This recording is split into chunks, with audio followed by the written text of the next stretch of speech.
But growing up, I had played sports, was involved in sports for every sport imaginable. I mean, there may be a couple I didn't play. I didn't play cricket, but yeah, a That's few I good. didn't play. That was a good choice. That was a good choice not to play it. Oh, you're missing out. You're missing out. Don't listen to John. I'm still getting over the fact, John, that Umar told me last weekend that he pulled his hamstring playing cricket. I just Yes. can't understand Yes. that concept.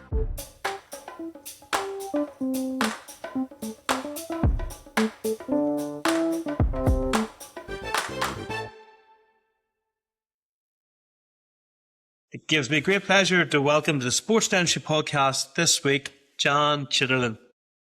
How's things, Jan? Excellent. Terrific work. I'm not sure what I don't believe it. I don't believe it. You might have got it right first time.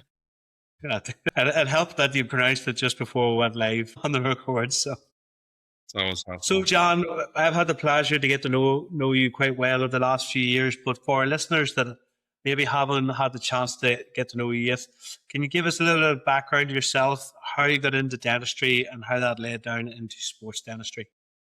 Absolutely. I live in Hamilton, Ontario, Canada.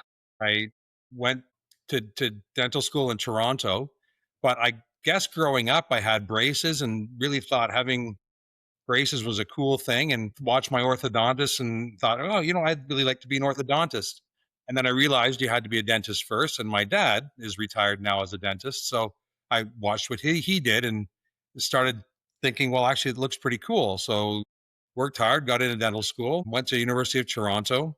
And when I was finished, I actually had no interest in being an orthodontist anymore. I loved all aspects of dentistry, that I didn't want to just focus on one. I wanted to be able to do a little bit of every specialty. So I became a general dentist. But growing up, I had played sports, was involved in sports for every sport imaginable. I mean, there may be a couple I didn't play. I didn't play cricket, but yeah, a few I didn't play. That was a good choice. That was a good choice not to play it. Oh, you're missing out. You're missing out. Don't listen to John. I'm still getting over the fact, John, that Umar told me last weekend that he pulled his hamstring playing cricket. I just Yes. can't understand Yes. that concept. I mean, I can understand it. I've pulled and torn so many things now, but yeah, cricket. I mean, I'm sure it could be. I could like baseball. You might be standing still for a little bit of time, and then you have to sprint like mad, right? Yeah, it's just Anyway. the explosiveness anyway, isn't it? So we're not Explosiveness. getting to the Irish sports. It's okay. We can leave that for another episode. Yeah, no, I've never heard. I have tried hurling just on a beach once, but anyway. But yeah, I love sports. I played most of the sports I played were the collision type sports, some rugby and Canadian style football. Anyway, I've played throughout my career, and even during my undergraduate degree, I played Canadian football in university. And even in first year in dental school, they had a combination medical dental contact football team at University of Toronto, and played there. But then just did 1 year. But when I finished my degree, I came back and went back to my alma mater at McMaster University in Hamilton and said, hey, I would love to be able to stay involved and help your athletes in any way. And there was a gentleman working at the time or helping them out, Dr. Frank Stecchi, who became an incredible mentor of mine. He is a life member at Academy for Sports Dentistry and has kind of mentored me along the way with my career in sports dentistry. And through him, I continued working with the McMaster Marauders. He was also working with the Hamilton Bulldogs, an ice hockey team at the time, and asked me if I wanted to shadow him there. And then through that, he was also working with the Toronto Rock National Lacrosse League team, and so helped him out with that. The physician at the National Lacrosse League was Dr. David Levy, and he was also the physician at the time for the Hamilton Tiger Cat, the Canadian Football League Hamilton team. And so when that dentist retired, David asked me if I wanted to come and help out there. So I got what I felt was the trifecta of sports dentistry in Hamilton. I had a hockey team, a lacrosse team, and a football team. And I suppose that's been most of how I've been, or who I've been, the athletes I've been working with, but have had the opportunity to work with a few other people just on small little projects and things just to keep them healthy. I did have an opportunity. One of my daughter's teammates, I think, got kicked in the mouth playing soccer. Fortunately, she had braces, but had totally displaced and luxated all her front teeth. And she was a trooper. I went out onto the field and pushed them all back into position. And she didn't play on, but she went off to the emergency dentist. And I mean, and yeah, she still thanks me to this day. Every time I see her, she gives me a big hug, because I think, she thinks, she realizes what a lot of other athletes don't, is that, if there isn't a sports dentist nearby, there aren't a lot of physicians that would feel comfortable doing what I did right there at field side. Yeah. Just to clear up, football, Canadian football, it's American football. Just for our worldwide listeners, especially with the World Cup, the soccer World Cup on at the moment, people might get confused. But quite interesting on that initial step to reach out, because I think that's quite a lot of people find that difficult and maybe don't know where to get started. So if you could talk us through that first initial thought where you're like, I would like to get involved doing dentistry with athletes, and how did you go? Did you know someone there? How did you find out the contact to ask? These are the things that maybe people, especially young dentists trying to get into sports dentistry, I think they struggle with, because they just don't know how to take that first step. So if you give us a wee bit of a dive into how you were able to do that first step. Yeah, of course. I think we would all say that, the athletic therapist or athletic trainer is probably the best conduit to get onto a team. But in my situation, because I had gone to the school, I still had some contacts and colleagues and friends that were still in the same program. So went back and discussed with them how I could help them. And when Dr. Stetchy was there, he also just said, hey, by all means. And I think that is a lot of it. Have asked publicly my academy group in my town if people would come and help out and if they wanted to learn more about sports dentistry, and have had occasionally very little interest. So if someone shows interest, it is really great to be able to take them under your wing. And I think maybe, people would be young dentists may be surprised as to how accommodating and how happy a more mature sports dentist would be to take them under their wing and kind of show them around a little bit. And I think it is very interesting that with so many games, you need one person. It's tough for one person to do it all. So you always do need help. And I think it's also nice to see someone take some interest in there. And I know that most dentists would probably love seeing or being a part of professional teams. But when you look at the number of athletes in the world that it takes to get up to the professional level, there's so many amateur and semi-amateur or even grassroots athletes that need our help as well. So while everybody would love to be involved with the high profile professional teams, it's still like the grassroots folks too that still need our help. And if we can get them into great stuff they're comfortable with early, then that's probably our best way to get them to continue wearing mouth guards and being cognizant of their dental health as they play. And at that time, were you working as an associate, or what was the position in the clinic? Were you Were you bringing the athletes into the clinic, or were you going out to the field of play? What sort of support were you offered? At the time, I was working part-time with my dad and part-time at another dentist's office in Hamilton. And yeah, as an associate. So just had that opportunity. There there were some chances. There were some times when athletes would come into the clinic, but more often than not, I was seeing them wherever they were, at an arena or at a field house, to give mouth guards, or at that time still, old school, and taking alginate impressions and lugging my big bin of things around with me. Obviously, it's become a lot easier with scanners. You don't have to take nearly as much stuff, but yeah, I I think it is a great practice builder, but I think you really need to get the team on board, your office team on board too. Everybody loves to see the players come in. They all have short stories to share. They all love to get their picture taken. But you need to get your team on board as well and get them out to games and get them involved so that they feel that they are truly a part of it as well. Yeah, definitely. And the people I work with are in a good position where when we get offered certain tickets to go to matches, we offer it to them to say, look, you guys help us a lot with everything that you do in the clinic day in, day out, but also when we go out and do screening or scanning, or we go out and look out to athletes. So they quite like that. It's something very, very different. It's something unique. Just touching on your point about grassroots, I think that's something that I had a discussion recently with some of our other colleagues and said that when it comes to certainly amateur sport, I think when it comes to practice building, that is the place to start, because yes, you can get involved with those local clubs, those local communities where you are looking after the oral health of the younger athletes, and the younger athletes obviously have parents or guardians, and then it becomes then a practice builder. And I think that's something that we need to look at. Is you've also said there about the kind of professionals when they come and they have stories to tell, but they all start from somewhere. They always start from grassroots or from a younger age.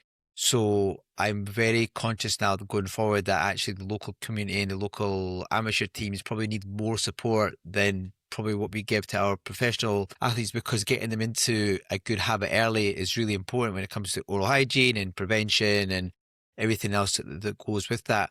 So with local communities in Canada, is that something that you think would be more appropriate for us to be targeting in terms of clinicians who want to get involved, is actually reaching out to the local community, and with that will bring ultimately over time the stars of the teams or of the games to then come into the clinic. But actually it's really the feeder athletes and the feeder teams that we need to target. Yeah, like you say, the feeders, and yeah, for every athlete that's playing professionally, there's probably 100 or 1,000 athletes that played before they got to that level anyway. So, I mean, I think the easiest way is when we have children ourselves and our kids are getting involved in sports, and we can take that opportunity to talk to the parents, talk to the coaches, talk to the trainers if they have them, and try and get them into mouth guards or protection that they can realize that instead of a boil and bite that's sloppy and uncomfortable and they chew on, if you can get them something. And my couple of my sons, two of my sons played hockey, and they wear a full cage, so it's challenging to pull a properly fit custom made mouth guard out and chew on it. If they've got a cage on, they can't get their hands in there to pull it out, and if it's in there, well, they keep it in, and they realize I can breathe with it. I can squirt water through the cage. And so yeah, I think that's the easiest way to get involved. So somebody who's exceptionally a new grad or young dentist and they don't have a family, yeah, you're going to have to work a little harder. But once you start having family of your own, or I mean, nephews, nieces, cousins, you can all, that's probably the easiest, to go out and take some interest in what they're doing. Those children would love it. And then you can get involved with the team itself probably as well by offering mouthguard clinic or sleep, some issues, or some help on sleep, and making sure, talking about screen time and good balanced sleep, and getting them off their Xbox or something at 3 a.m. Even those things I think are all within the realm of the sports dentist. Just with the mouth guard clinics, so when you first started, were you getting a lab to make the mouth guards, or did you start to make them yourself? What do you do now? And have you noticed the difference from the move to digital, where you're using scanners and printing models compared to the impressions and stone models? That's a really great question, because it's something that I've always kind of said, if when I started doing them for my old university, McMaster, I was doing them all myself. And, even the ladies at my office would help out a little bit, but I found that I guess I just had the more of the enthusiasm behind it, I guess. So I kind of did a lot of it myself. And so now, even now, if I've got 3 or 4 to do, I'll do them myself. I have a pressure laminating machine at my office. Back in the day when Ray Padilla and Brett Dorney were really advocating, and Dreve was giving us a lot of help, and I have a Drufomat, so I'm using that quite regularly and would make them myself. But if there are more people, I'm working with the Tiger Cats right now, and I've got 18 mouth guards to deliver tomorrow afternoon. So I've had a colleague of mine, a friend of mine who's become a friend. He has a mouth guard laboratory and he makes them. But because he's such a good friend now, I actually go to him and go to his lab and really discuss exactly how I want it made. So, with what we've learned through the team dentist course at the Academy for Sports Dentistry, we know that we can make it more comfortable and make it a little more, because it's laminated, we can do thicker areas on the occlusals and near the front where it needs that sort of support, but have it thinner on the palate so that it can be a little more comfortable and easier to wear. So I've actually worked with my lab to make them exactly how I like them and make them as tolerable for the athletes as possible. I've just, when you were mentioning Steve there at Academy of Sports Dentistry, we're probably should have introduced you as the current president of the Academy of Sports Dentistry. Yeah. So I always kind of forget that part. It's well, first of all, it's quite new. And secondly, I guess I would say I'm a reluctant president. I have no political aspirations and just really want to see the Academy really move forward and grow exponentially, because one of the things we talk about right now is that every dentist is a sports dentist. And yeah, if I can get into it, like I used this analogy the other day. Again, I guess Canadians and Americans love their American football. And we had a coach one time who was a head coach for several years and came back to work in Hamilton as a special teams coordinator. And that's who they do the kickoffs and the punts and the field goals and whatnot. And I said to him, you've been a head coach. Why would you want to come back and be a special teams coach? He said, well, the reality is, as a special teams coach, I get to work with every player on the team. If you're an offensive coordinator, you're really only working with the offense. You don't work with the defense. If you're an offensive or quarterback or linebackers coach, you're working with the linebackers. But as special teams, you work with everybody. And I think that's the analogy I like to think about with sports dentistry. Is when I talked earlier about I didn't want to do orthodontics. I love it all so much. And as a sports dentist, we have that opportunity to do endodontics, to do orthodontics. Sometimes we might have to orthodontically extrude a tooth. Prosthodontics, we're doing, placing implants or restoring implants or crowns and bridges when necessary, and of course, general dentistry. So you get to, if you can't do it yourself or don't feel comfortable doing it yourself, then you're gonna, farm it out to your colleagues. And so really, you get to every aspect of dentistry. You get to use that in your day-to-day sports dentistry life. You do still hear that a lot of people asking, what do you mean by sports dentistry? What is a sports dentist? What's involved? Is it just mouth guards? It's such a cliche, isn't it? Like, a lot of people actually still don't understand. And I think that's something where this podcast came about, because when John and I were discussing, we said, look, we need to actually spread the word a little bit more, because everybody's got a unique story in terms of what's made them become a sports dentist. Yes, we say every clinician is a sports dentist, but what's actually made them pursue their special interest in it, and hopefully one day it will become a specialty. Obviously, we're a while away from there just now, but you said there, with your new role as the president of the Academy, you want to try and grow exponentially. How do you think that's going to come about? What needs to be done from the Academy Sports Dentistry point of view solely for that to happen? I suppose education is probably the first part of it, and you guys, of course, are a large portion of it, because letting general dentists, recognize what is involved with sports dentistry is how we're going to spread that word.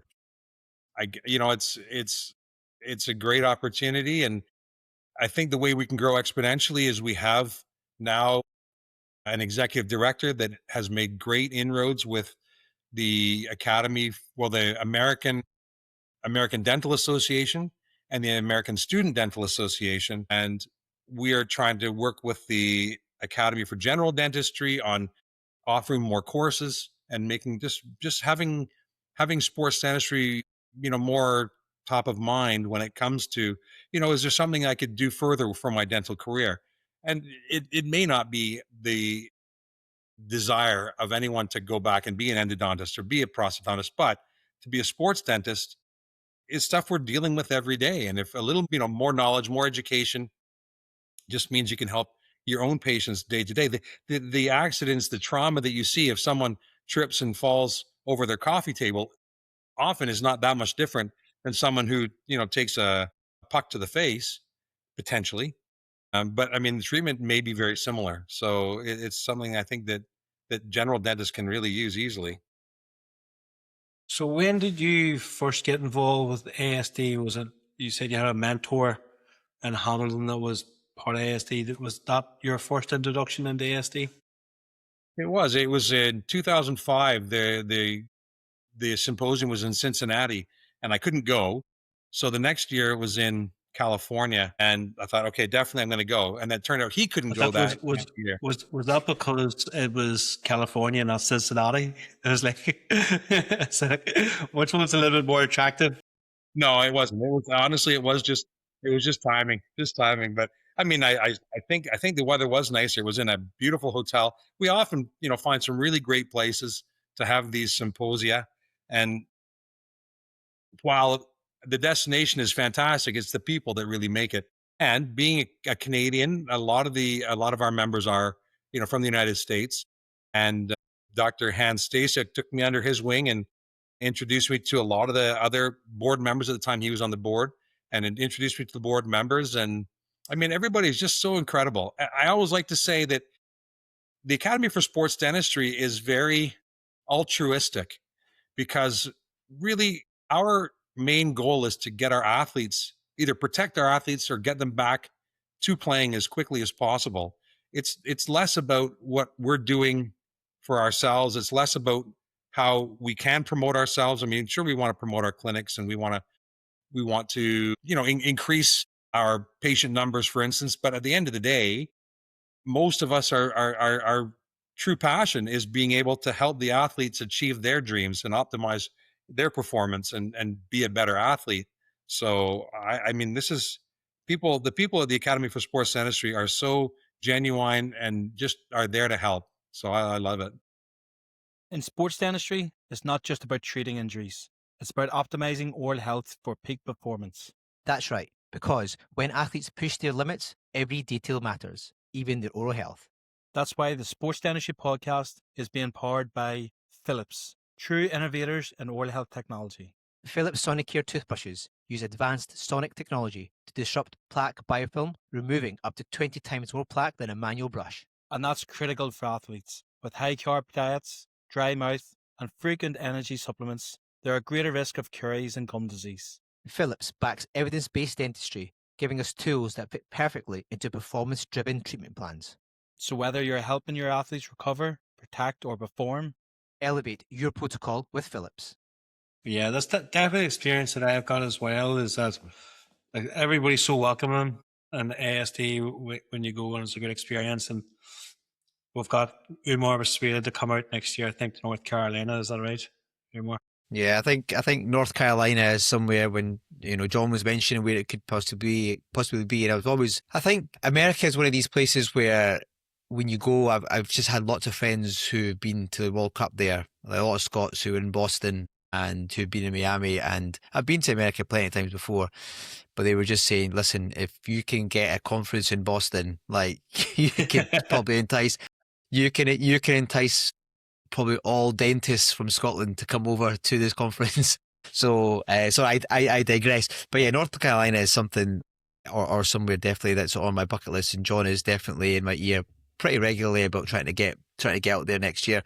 With the Academy and you being Canadian and it being called the American Academy for Sports Dentistry, is it something where we need to maybe make sure that it's inclusive for all the North America as a whole? Because obviously people then, I know it's a silly thing to say, but I suppose you being Canadian, if people were listening to this, probably wouldn't know that you're Canadian and you're working and you graduated from University of Toronto and things like that. But I think it's important to say that you're all a team. I know, but again, it's another cliche thing saying that sports dentistry is a team, but you're working very, very closely up in the Americas with your colleagues all over about helping facilitate and look after your athletes, because they all play in the same leagues, don't they, as well? They all, Toronto Raptors and all this stuff. I'm a big basketball fan as well. So I think it's somewhere where, similar to what we have in the UK, do you have a similar sort of structure when it comes to dealing with athletes, that you've got this network where you can quickly WhatsApp? I know we've got the World WhatsApp group, but is there something similar with the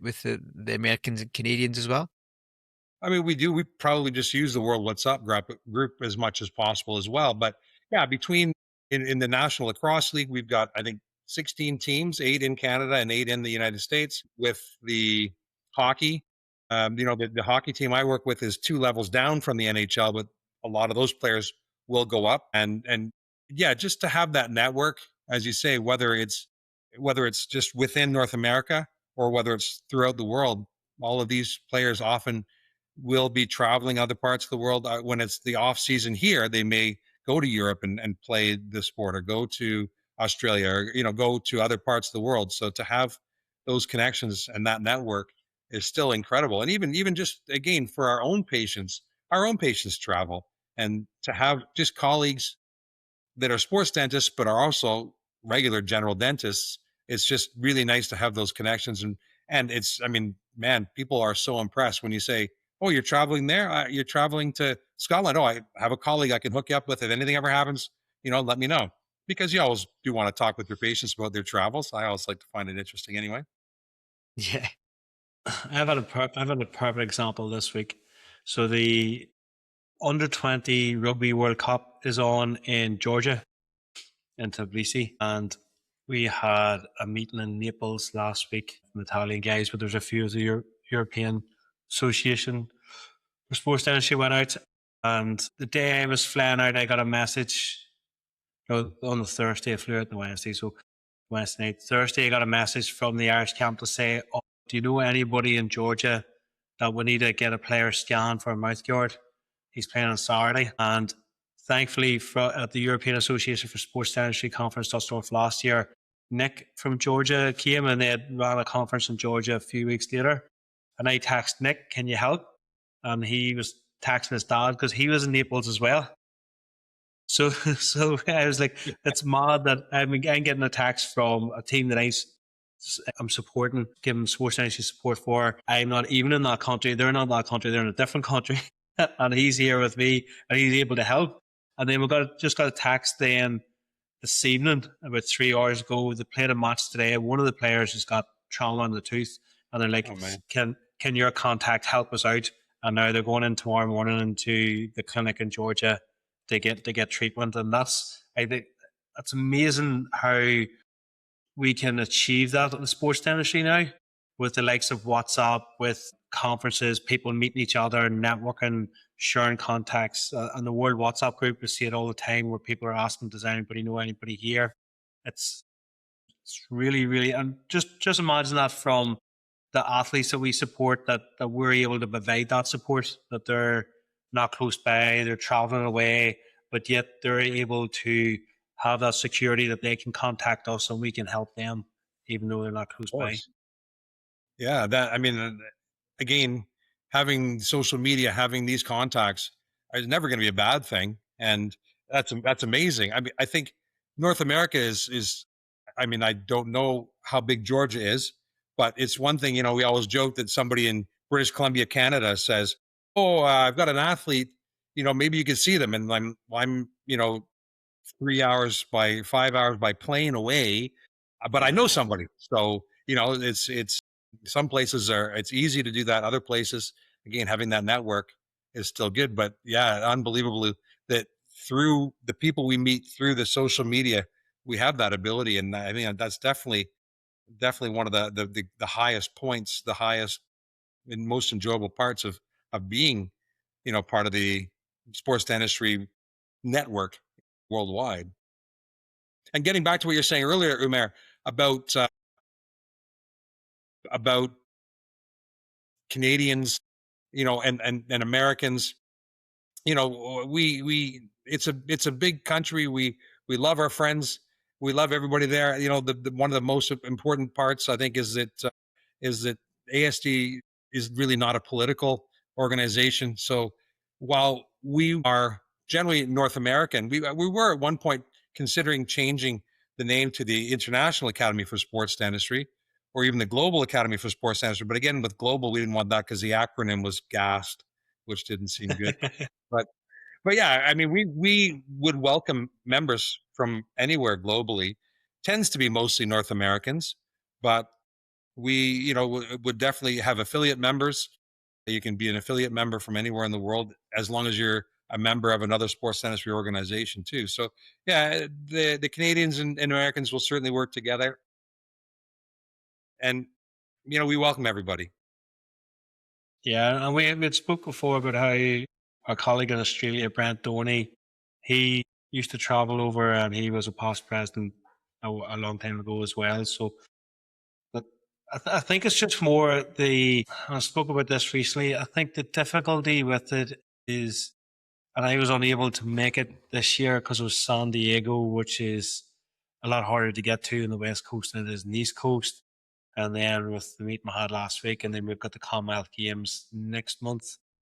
Taking time in the clinic for it and for the UK conference. Everything comes, I think that's the hard part, is getting the time out of clinic and the travel with, as you said, the likes of America and Canada being so big, where in Europe, we could travel 3 hours. Like Naples was 3 hours away. 3 hours wouldn't even get me across the Atlantic. Yeah. That 3 hours wouldn't get you from the east coast of America to the west coast. It's a 5-hour flight. So I think that's the difficulty as well, is probably the time and the travel time and stuff.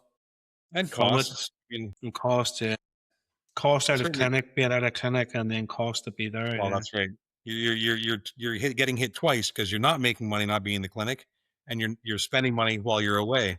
And I mean, travel within Europe, from my understanding, is a little more reasonable than traveling within North America.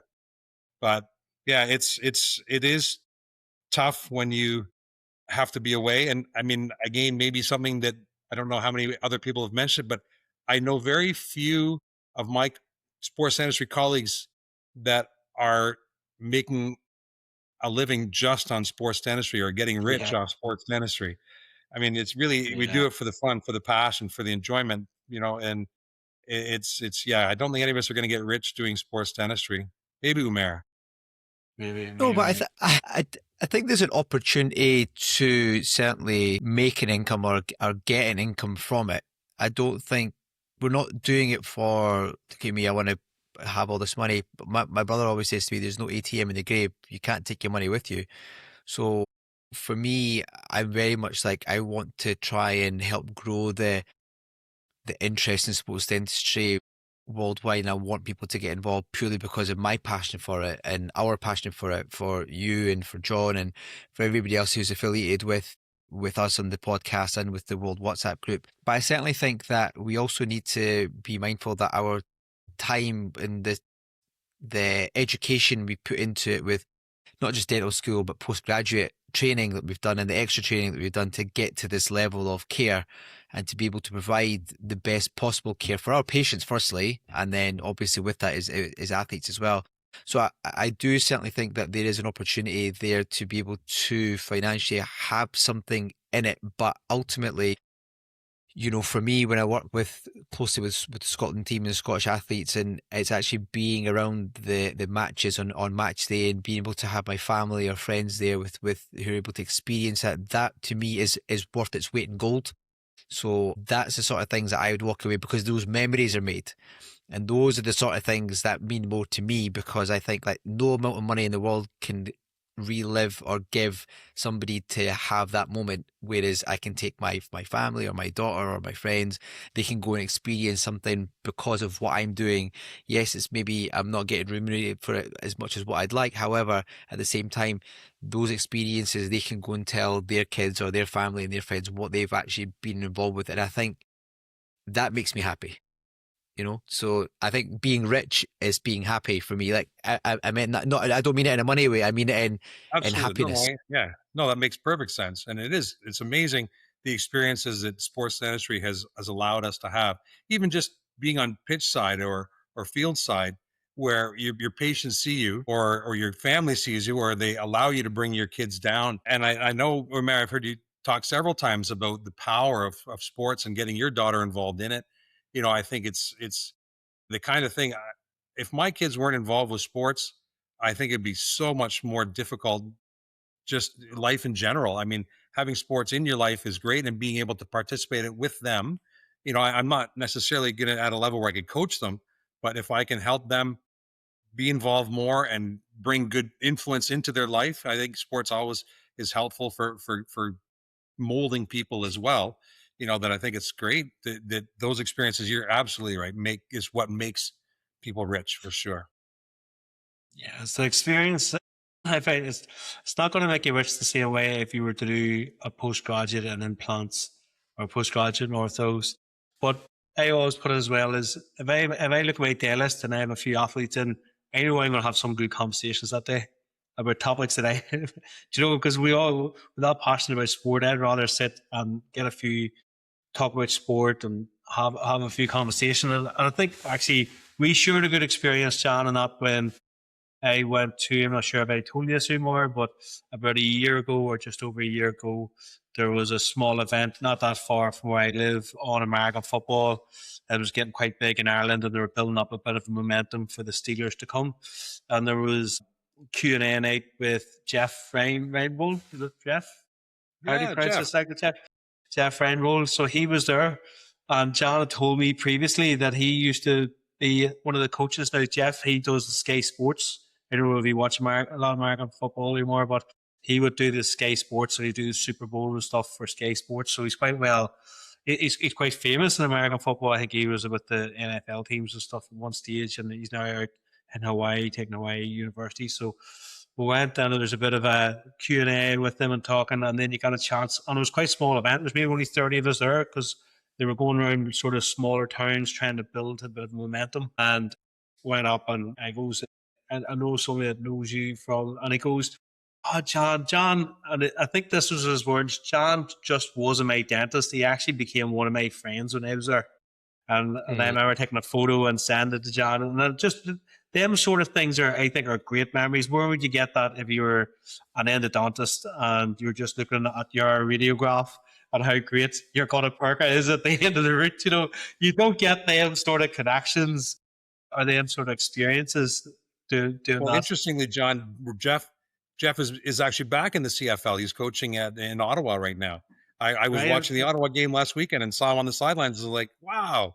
But he'll still do the Sky Sports stuff. Yeah, no, he's an exceptional person. And, I mean, actually is the gentleman I was talking about who was coaching the special teams and is the one who told me that he gets to work with everybody. So, yeah, it's wild how, that it is. It's a fairly, a small world when it comes to that. So it's really cool. The one thing I was going to mention is my real enthusiasm right now is the performance aspect of sports dentistry.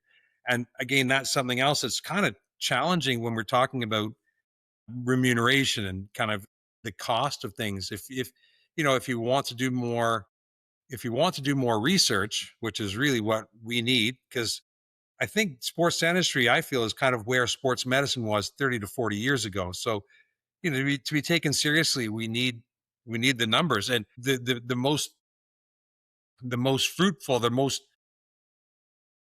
kind of telling tale is that we as sports dentists wanted to get involved with, or wanted to see how we could help with the FIFA World Cup. And their medical director told us, no, there's not really any necessity. There's not really many dental injuries in FIFA soccer. So we don't really need it. And so that just tells us that we're not we're either one, not documenting it well enough, or two, we're too good at our jobs that we can treat it and deal with it so quickly and efficiently that we can get them back to the field of play. So we need to do more to make sure that when there is an injury, when there is trauma, it's documented properly and people know, not that people know that, oh, we were involved, but so that they can make note of it and they can work it into their plan for the medical team. Yeah, it's difficult. We've had this conversation before, and actually there's a good example in the World Cup because it was around the World WhatsApp group we were talking about. Was it one of the Colombian players maybe that was wearing a mouthguard? And it ended up that he plays for Crystal Palace, and Sonny, who looks after the Crystal Palace team, and I actually texted him to see what would happen. And he got it just before the World Cup. I'm not sure if I was in training or a challenge game. He got a dental injury and then needed a mouth guard just to see him through the World Cup. But I would say that FIFA doesn't have a record of that. And I think this is probably what's happening. And I've had the privilege of working in a lot of major competitions. Started off in London, done a few Commonwealth Games, Rio Olympics and stuff. And whenever there's an incident, you have to, and you get a hands-on, you have to go on and log it.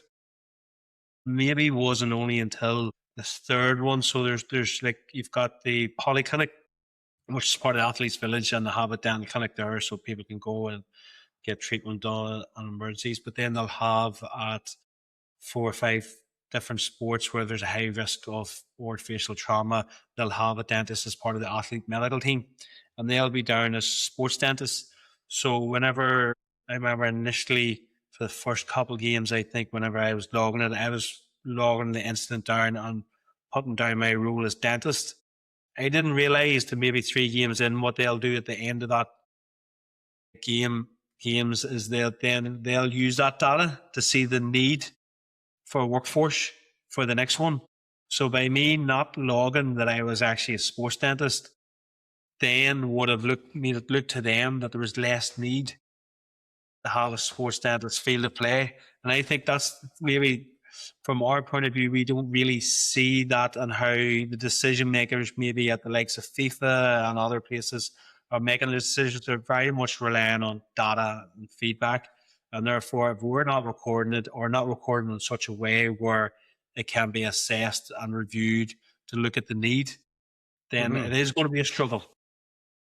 So like you say, it's, I mean, they always say if it's not documented, it didn't happen. But if it's not documented correctly to specify sports dentist, again, it's not even categorized properly, right? Yeah. So, yeah. So I'm not sure how can we look at addressing that. So say, for example, if we take this example of FIFA and the World Cup, and they said we don't see the need, but us as sports dentists are seeing the need. So how do we bridge that gap? Do you have any thoughts on, as a group of sports dentists, how can we look at doing something? Is it the matter of trying to get somebody into these world governing bodies, getting somebody into FIFA to say, look, we need to do a wee bit of research because we're seeing the need, and we don't see what you see, and we just want to match it up? Or what is the best approach? Yeah, it's a great question, because I'm having that conversation right now, and I think the best way is to get involved with, or at least to befriend and to be collegial and really educate our medical colleagues, whether it be the athletic trainers and therapists or the physicians, to make sure that they recognize how important we can be on their medical team. So when the group is looking for, whether it be a large sporting event, they're looking for the medical team, that the physician or the athletic therapist says, hey, well, I think it's probably going to be a smart idea to have a dentist on board as well. Recently, I guess what I'm saying is, I think a lot of times they look at dentistry as a marketable, and they think, oh, well, I mean, sports is still a business. And recently near me, there's a team that has moved to Hamilton, and they are looking for a dentist. And they reached out to me in my office to be the official team dentist. And I said, well, that's great, but is this a marketing opportunity or is this a healthcare opportunity? And he said, well, hopefully it's a little bit of both. And so I asked deeper into it, and really, because dentists, it is a way that we can build our practice. I think they look at it, sporting people look at it and they say, well, if we have a sports dentist, if we have a dentist who is the official dentist, then they're going to get some exposure.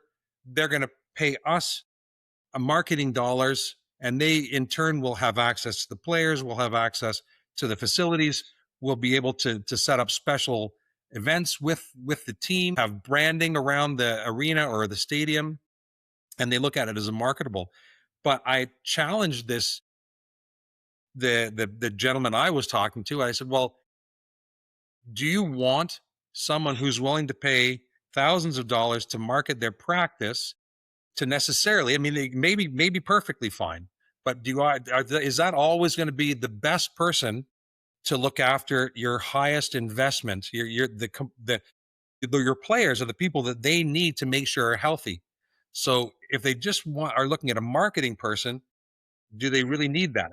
And that's my concern, is you almost need, if you want to market to have an official team dental office, fantastic. But maybe your sports team dentist has got to be someone who's more versed specifically in looking after the athletes, as opposed to someone who's looking at a marketing opportunity. And I mean, I feel the most important thing that I mentioned to him was, please ask your physician, please ask your sports physician, how comfortable are they dealing with oral trauma or oral facial trauma? Because if they're not going to be comfortable treating someone right away, if they say, oh, well, we'll call the on-call dentist, that may be fabulous, but what if the on-call dentist isn't available, or has, enjoying the weekend and had a couple of drinks? Do you really want them working on your players? Do you want them to get in their car and drive down to the field or the arena or the pitch? To have a dentist there, yeah, we're not going to be needed in every situation, but like any emergency, you have to prepare for any eventuality. So I think going through the physician, going through the team athletic therapist is our best way in, I think. Yeah, 100%. I think you said there that sports dentistry is probably similar to what sports medicine was 30 to 40 years ago, and I agree with that. But then look where they are now.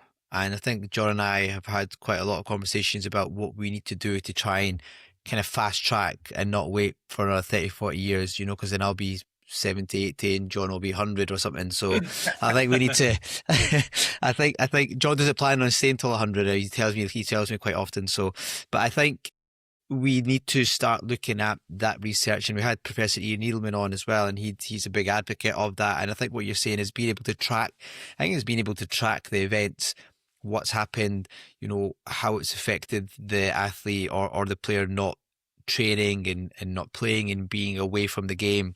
I think that's something that we really do need to look at. And we've had something recently just up here with a few athletes who've had some injuries recently, and I think I've made a bit of a more conscious effort about logging it and having an email thread with the medical lead, just to let them know what's happening, what we're doing, what's involved with it.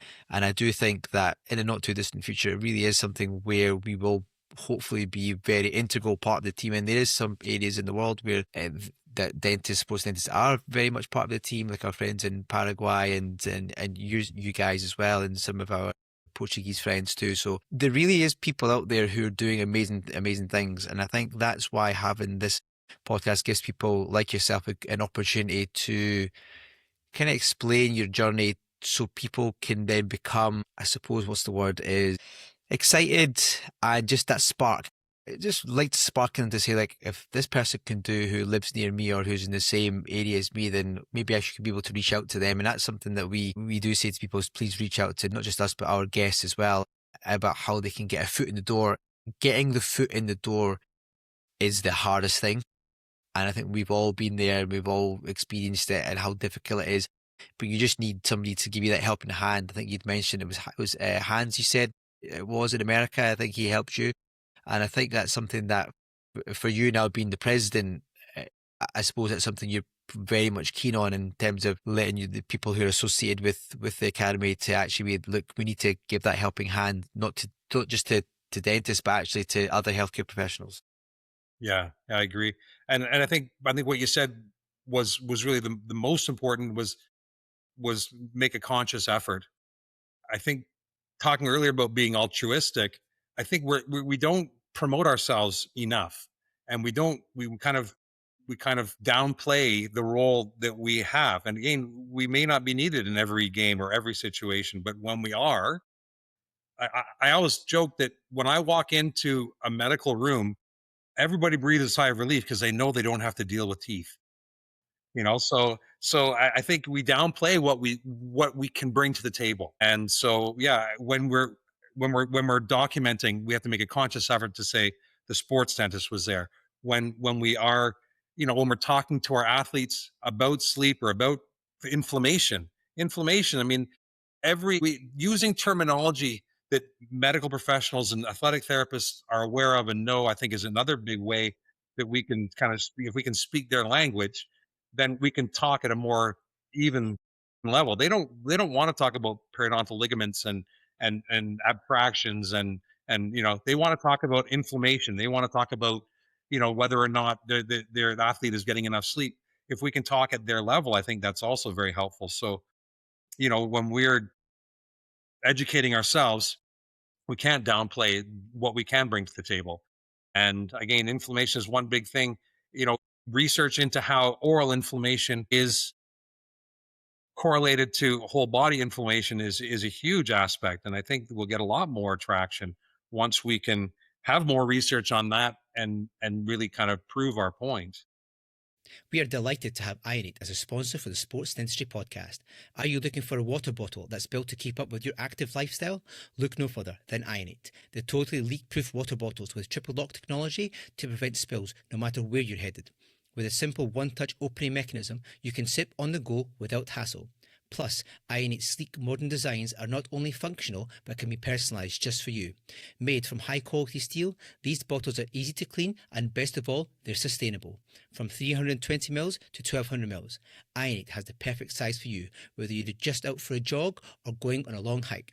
And it doesn't stop at the water bottles. Ionate also has travel mugs and flasks to keep your drinks just right wherever you are. Ionate have officially licensed water bottles for the NBA, NFL, MotoGP and British and Irish Lions, so you know you're getting the best. I have been using the bottles for a long time now and cannot recommend them highly enough, so head over to www.ionate.co.uk to get your hands on the best bottles in the business, bar none. Now back to the pod. Yeah, definitely communication with speaking the sports medic language.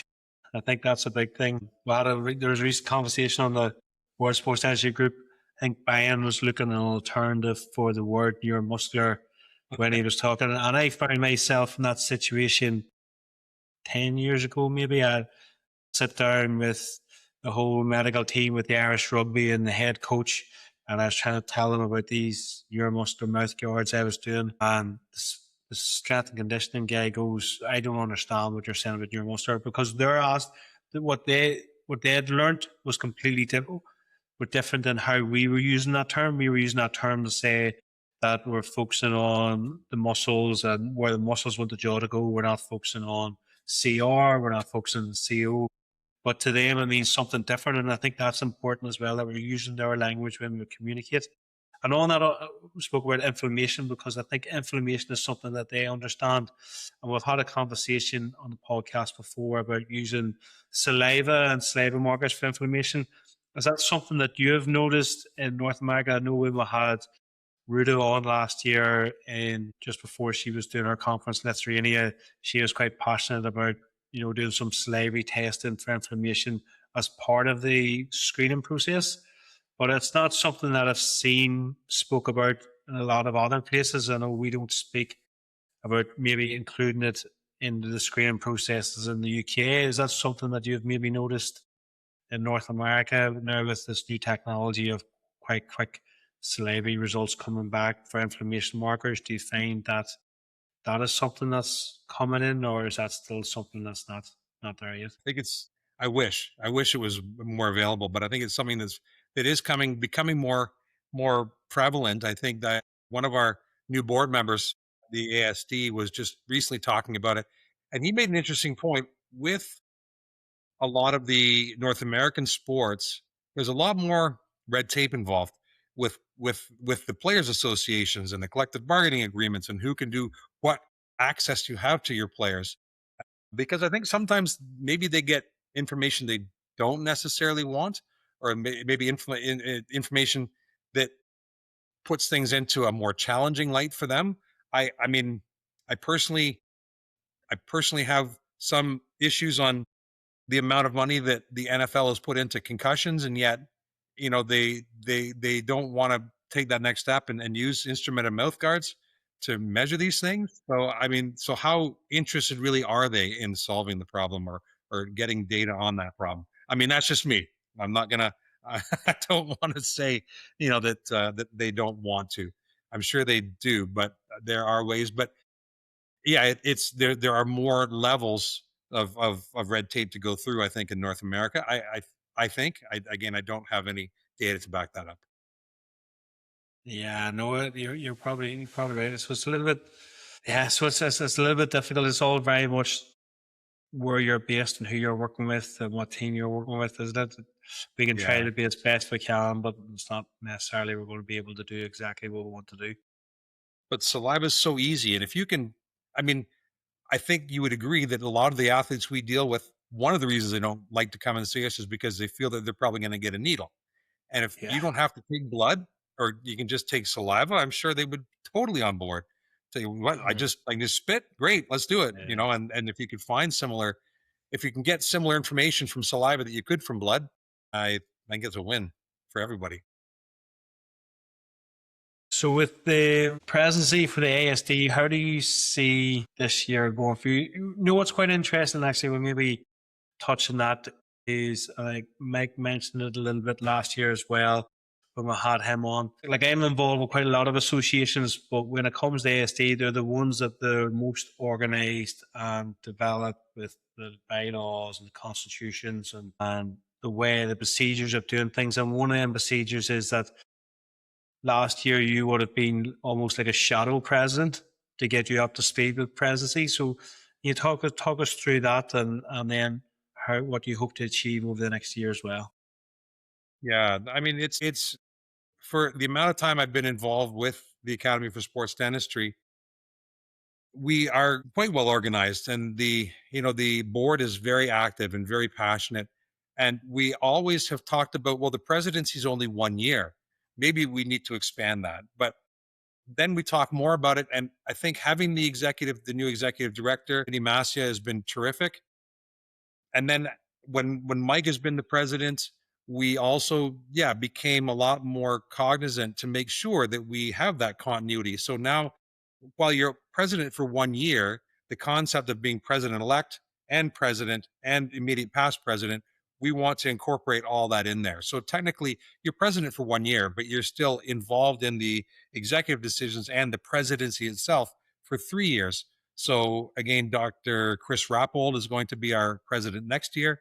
Already, Vinny, Chris, Mike, and myself will meet weekly to just go over what's been going on. It's only a half hour to 45-minute meeting, but at least it keeps the conversation going and really keeps us on top of what is happening in the world, what is happening in different sports, so that again, the transfer of the presidency and the communication throughout the academy is very smooth. It's a good transition, and I mean, fortunately, we all like each other, so I mean, we enjoy meeting. And I mean, I would say 90% of it is business, but 10% of it's still social too. So it's a nice way to keep in touch. You guys meet every week? Because we struggle to chat. We're always kind of, and it's hard because you try to express some things over WhatsApp or over text, and it's so difficult because there's only so much you can say and you can't understand tone of voice and all that sort of stuff. But actually, we've come to realize recently that a quick half an hour discussion or even 20 minutes, you can get so much more covered in that time. And you can actually get points across quicker and faster, because it's all very well when you're in clinic and you're messaging backwards and forwards, and then your patients or your nurse is asking you something, your practice manager is asking you something, and it gets all lost in translation. And then you're meant to message back, and you've seen that they've read it, but they've not messaged you back, and then they're typing, they stop typing. It just becomes a total mind games, doesn't it? And I think that's something that we get. WhatsApp is amazing. Don't get me wrong; it's absolutely fantastic. But also at the same time, it could be really bad as well. But there's nothing better than just picking up the phone or having a Zoom. Actually, Zoom or even seeing somebody face to face is a lot easier actually to be able to discuss. Yeah, 100%. And again, it's the commitment to making sure it happens. We don't. It's having it weekly is probably better because it's a standing meeting. We know what's going to happen every Wednesday morning. I mean, the challenge, and so far for us, it hasn't been too bad because with Mike being in Halifax, he's on the East Coast. He's an hour ahead of me, and then now Chris is in New Orleans, so he's an hour behind me. But still, it's a 3-hour spread. It was challenging to get Byron when he was the immediate past president involved because he's 3 hours behind me. So I mean, that's the biggest challenge. But I mean, everybody's made a commitment to be there, and if you have to miss for something, yeah, it's not a problem. But I mean, it's just making that commitment, knowing that it's happening weekly, and we're all there and want to gain part of what's going to help us grow as a communication, and making sure we're all calibrated and moving together in the same direction. So yeah, I think it's super important. And yeah, like I say, just the biggest thing is everybody's made the commitment to be there, and so we get it done. Yeah, I think it is. Like as Umar said, we were finding it hard with the UK one because we were trying to meet. Well, maybe every when we were trying to organise the event, a lot of it still focuses around the event. And I think that's where ASD is pretty good because you have a separate, almost conference committee that'll do a lot of the work that way. Where we find when with the UK in particular that a lot of the main committee stuff is all about the next common conference and getting that organised. You don't really get to do a whole lot of stuff apart from that. And then just trying to get everybody for half an hour where lunch hour is difficult as well because everybody runs over with patients and different things like that, and it's hard to get everybody together. So it is a big commitment getting forward. But we've found, particularly the last couple of years, so many more associations have come up, and everybody's there's a real interest out there. Even like if we look, we helped out the South African one in December, but in December alone, which was only a week or two after Dusseldorf, we had a launch in Turkey, we had a launch in Georgia. We had the South African one, and then I seen this week they're launching a South America. Is there a South American one being launched in December this week? I seen one of the Brazilian dentists stick it up as well. So there is a lot of enthusiasm for sports dentistry at the moment. Yeah, I think a lot of that is attributable to you guys. And when it comes to commitment, I mean, I don't think anyone is more committed than the two of you. What you've done for sports dentistry, globally, with the What's Up group, with being in person at these other places. I mean, I would love to be there for all of it. Love to do what you guys do, and I don't know how your families allow you and your clinic allows you, but good on you. I mean, man, I'm jealous. Yeah, I don't know. It's difficult. I knew we more needs to start putting more stuff into the diary. Yeah, I know. I think it's one of these things where someone's got to do it. So if someone's got to do it, then why not? Us. And I suppose that's how I all started that conversation when John made a kind of off the cuff comment, and I was like, I'll remember that tomorrow morning. So, but then it's obviously given us an opportunity to meet so many amazing people on this podcast. Look, we're 50 episodes in, and through there's people been on here that I've never met or I've never seen before, and the same with John as well. And you have this conversation, and at the end of it, you can call them friends. And it's some of your American colleagues with Emilio and Byron. I met them in Dusseldorf, and then Vinny was there as well. It was really nice to actually meet them in person. It's almost like you'd known them for years, and I've only had that one-off episode, chat with them. But I think that's the beauty of sport in general. It's a common language with a lot of people. Well, for people all over the world, even if you can't speak the language, you'll have something in common when it comes to sport, whatever that sport might be. And at the moment, we're in the middle of the Soccer World Cup or the Football World Cup, where Canada are quite nicely placed, and your colleagues USA as well. So in the next few weeks, we'll see how that unfolds. But has football fever taken over Canada just now? What's been the kind of thinking with that up there? Because I was listening to an American broadcast this morning saying, yeah, it's never going to compete with MLB or with the NFL, but it's not about competing, it's about giving it its own space and having the time to shine as well. Yeah, the FIFA fever around here is incredible. We made the mistake of going into Toronto one day when there was a game on, and it took us 3 times as long as it should have to get into Toronto. But I mean, it's really wonderful to see my own team, my office team. I just went up to our staff room the one day and it said, make sure you wear red on Wednesday. And so everybody in my office was wearing red because Canada was playing. That was the day that Canada was playing South Africa. And no, it wasn't. Sorry, it was the day before. It was the game before. But I mean, we had the whole team dressed in red and was supporting Canada. And we have TVs in our operatories, and we found the game, and we were all watching. The patients were watching. We were doing our work, but at least soccer, football like that is one of those things where if someone scores a great goal, then you'll get to see it on replay several times, so you never really miss out on anything.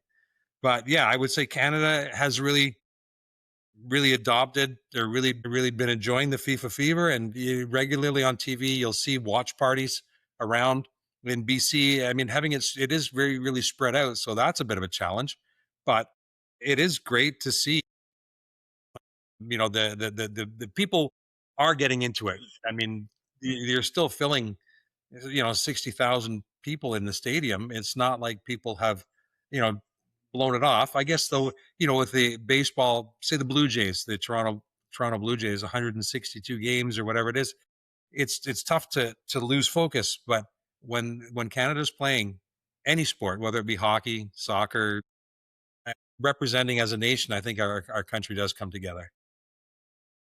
Yeah, it's great. I think this World Cup really has brought a lot of great stories, like that we more brought up. How the Scots drunk Boston Dry. Yeah. So there's those great stories, and really enjoying the Norway row.